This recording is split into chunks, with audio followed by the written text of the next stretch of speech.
This is the Umayyad Mosque, one of the oldest in the Islamic world.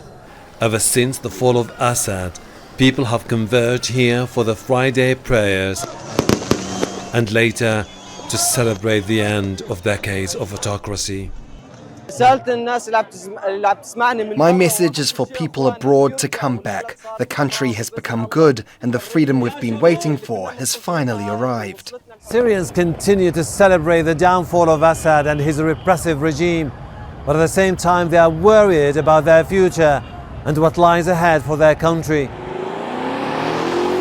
That's because the new administration is facing mounting challenges. Israeli incursions into buffer zone are threatening a military confrontation. But opening a new military front isn't a top priority here. The de facto leaders of Syria are calling for a national conference to agree on a way forward for the country. We have a constitutional gap right now.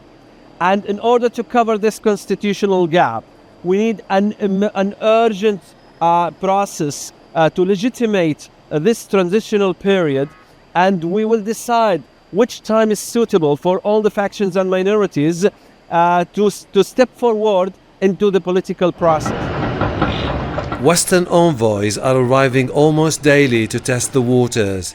They want to ensure a credible and inclusive transition. US diplomats met with Ahelbarra, Hayat Tahrir al-Sham leader. He is calling on the international community to lift sanctions imposed on Syria to help the country. After the meeting, the US removed the 10 million bounty for Ahelbarra's arrest. We also discussed the critical need to ensure terrorist groups cannot pose a threat inside of Syria or externally, including to the US and our partners in the region. Ahelbarra committed to this, and so based on our discussion, I told him we would not be pursuing the rewards for justice reward offer that has been in effect.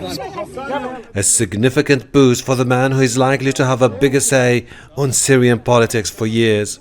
But for now, the US, EU and many other countries insist the lifting of the sanctions will depend on whether he keeps his promises to form an inclusive government which respects the rights of women and minorities. Ahelbarra, Al Jazeera, Damascus. Make sure to subscribe to our channel to get the latest news from Al Jazeera.